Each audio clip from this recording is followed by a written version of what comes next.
Okay, so we did our presentation on copyright and ethics, and this was done by Claire, Lauren, and Jenny. So our first question was, what copyright laws affect teachers and students, and what are the implications and possible consequences? We started off by finding two important copyright laws. The first was the Copyright Act of 1976, and this is works of authorship are protected, and that includes literacy works, musical works, motion pictures, sound recording, and there were also a couple more. But then we ended up going to Digital Millennium Copyright Act, which covers materials found online and all digital works, which includes YouTube videos, online lesson plans, and classroom activities. One important thing that we found was teachers must acquire copies of work lawfully and with correct permission. Using any types of copies of work, include printed work, music, videos, audio files, without permission is illegal. Some implications and consequences: you have to pay dollar amount of original work and profits made from it. You can be fined from $200,000 to $150,000. You can be potentially brought to court. You have to pay for all attorney fees and court costs, and you can possibly go to jail. For students, there are consequences also, which can include receiving no credit for assignments, grade reduction, course failure, and even suspension. Our second question was, what is intellectual property and fair use? What is the fair use exception, and what is public domain?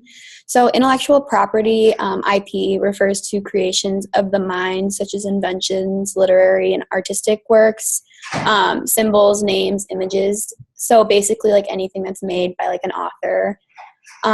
Fair use is basically like under certain circumstances, copyrighted material, you can quote it directly when like criticizing, reporting, teaching, and researching. The fair use exception is not limited. The lawmakers wanted to have a wide-ranging meaning that can be interpreted differently to people. Public domain works are not restricted by copyright and do not require a license or fee to use. So public domain status allows users like unrestricted access and unlimited creativity. We found two like interesting facts. If a work was created before January 21st, 1923, the work may be used freely without permission from the author. So people are like free to use it without having to cite the source. And if it was created after the date copyright laws stay effective, they stay effective up to 70 years after the author's death. So up to 70 years and after the author dies, you still have to get permission to use their work. Our next question is, what are we as teachers allowed to use in our classroom? Give recommendations for teachers and students on how they can work within the law. Most sites that are used in the classroom are age and content appropriate. Many that do not fit under those guidelines are already blocked from the school servers. You just got to keep in mind that as a teacher, it's your job to ensure these sites are appropriate and correctly cited by yourself and your students. Teachers are not allowed to copy textbooks and work pages, even if they aren't given enough materials for the whole class. Some ways to work within these measures are use the internet as resources to stay within these copyright laws. Make sure you're getting the correct permission from book authors, cite things appropriately, and for students, stress using examples from the book, as long as it's in their own words and ideas and they're not directly from the textbook. Our next question was, what can teachers do to curb cheating and plagiarism from term paper sellers, study guides such as SparkNotes, and inaccurate information from websites and wikis? We saw that teachers can use websites like Turnitin.com and plagiarism.org, and there's a bunch others to catch plagiarism and cheating.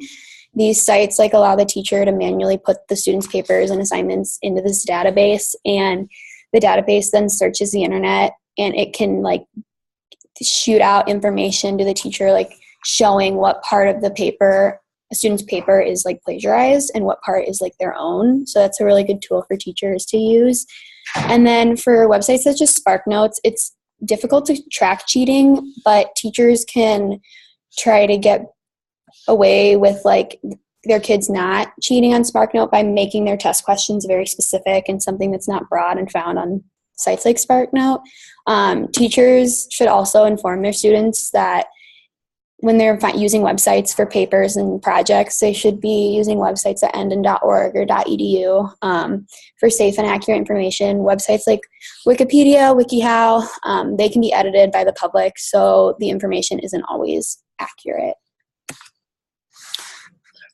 This is our last question we have. What do you think should be done to students who violate copyright or ethical principles?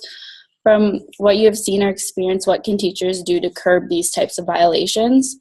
We, as students, have seen that at a young age, we're aware of the copyright and ethical principles. And if students violate one of these principles, specific action should be taken. The first offense is a warning and to redo the assignment. Second offense is a 0 on the assignment. And third offense is a failing grade for the class. Teachers should take early action to prevent violations of copyright and ethical principles. To do this, they should explain to the students the laws behind it and how it can affect their schooling and education. From my experience, teachers have always been clear and strict with these guidelines and have enforced them when needed.